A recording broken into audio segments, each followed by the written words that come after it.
Hello guys, welcome to my channel Amigo reviews. Parking 2 hours 7 minutes run టైమ్తో తమిళ్లో థియేటర్లో release అయిన movie హిట్గా నిలిచింది.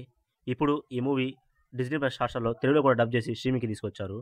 మూవీ చూస్తే నాకేమనిపించిందంటే నాకైతే నచ్చింది మూవీ.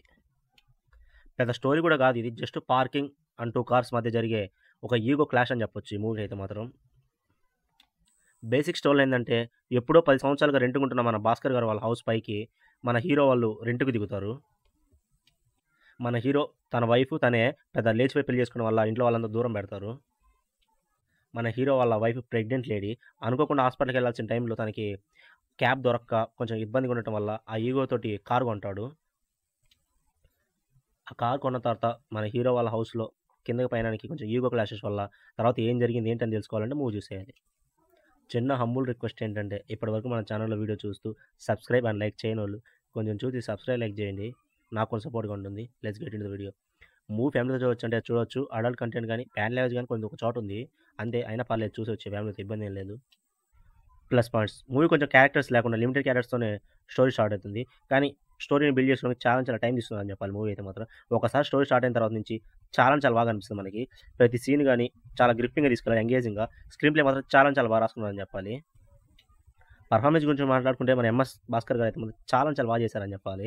ఫస్ట్ తన క్యారెక్టర్ వైజ్ చూసుకుంటే ఫస్ట్ నీట్గా ఇన్నోసెంట్గా కనిపించిన తర్వాత ఓసారి పోయే కొంది తనలో ఉన్న క్రూరత్వం అది బాగా చూపించారని చెప్పాలి. మూవీలో మాత్రం తన ఒరిజినల్ యాంగిల్ బయటకు వచ్చింది. మళ్ళీ మన హీరో తన క్యారెక్టర్ కూడా చాలా బాగుంటుంది. ఆ ఎమోషన్స్ కానీ దాని కానీ దీని కానీ చాలా బాగా బిల్డ్ చేశారని చెప్పాలి తన పర్ఫార్మెన్స్ పైగా చూసుకుంటే. మళ్ళీ హీరోయిన్ ఉంది జస్ట్ ఉందంటే ఉంది, పెద్ద స్కోప్ ఏం లేదు. మళ్ళీ మన భాస్కర్ గారి వైఫ్ క్యారెక్టరు కొంచెం బాగానే అనిపించింది అంది కూడా. మూవీ సెకండ్ హాఫ్ అయితే చాలా బాగుందని చెప్పాలి. స్క్రీన్ ప్లే మాత్రం ఇంట్రెస్టింగ్గా ఎంగేజింగ్గా తీసుకెళ్లారని చెప్పాలి. సెకండ్ హాఫ్లో అయితే మాత్రం ఇంటర్వెల్ అయితే చాలా బాగా ఎండ్ చేశారని చెప్పాలి. ఇంటర్వెల్ అయితే మాత్రం మై క్లైమాక్స్ నేనైతే ఎక్స్పెక్ట్ చేయలేదు ఇట్టుంటుందని చెప్పి. చాలా బాగా ఎండ్ చేశారని చెప్పాలి. క్లైమాక్స్ కూడా బాగా డిజైన్ చేసుకున్నారు. మళ్ళీ మూవీలో ఎమోషన్ కూడా ఉంది, అది కూడా కొంచెం బాగానే క్యారీ అయినట్టు అనిపించింది. మళ్ళీ మైనస్ పాయింట్స్, మూవీ స్టార్టింగ్ అయితే కొంచెం స్లోగా స్టార్ట్ అవుతుంది. మూవీ అయితే మాత్రం ఎక్కువ ఇంట్రడక్షన్కి వీడికి ఎక్కువ టైం తీసుకున్నారు. అక్కడ చాలా వరకు బోర్ కొడుతుంది ఫస్ట్ హాఫ్లో మాత్రం మూవీ ఇంకంతే.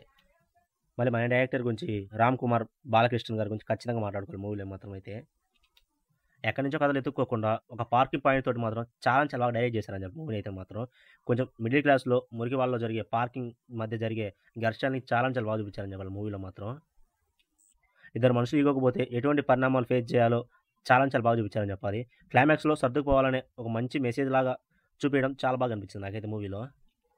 వాళ్ళు చేసిన దానికి కానీ వాళ్ళ రియలైజేషన్ కానీ చాలా బాగా చూపించారని చెప్పాలి మూవీలో మాత్రం. మూవీలో సాంగ్స్ ఉంది ఒకటి, అదేం కొంచెం బాగాలేదు. మళ్ళీ బీజం అయితే చాలా బాగుందని చెప్పాలి సీన్లో అయితే మాత్రం. సినిమాటోగ్రఫీ ప్రొడక్షన్ వాల్యూస్ డీసెంట్ అని చెప్పాలి. ఓవరాల్గా మూవీ గురించి ఒక ముక్క చెప్పండి మాత్రం మూవీ అయితే బాగుంది. మీరు కూడా ఖచ్చితంగా ట్రై చేయండి, మీకు కూడా నచ్చొచ్చు ఈ మూవీ అయితే మాత్రం ఖచ్చితంగా. ఈ మూవీ నుంచి రేటింగ్ 3.7/5. ఈ రివ్యూ మీకు like share subscribe amigo reviews. Thank you and జై హింద్.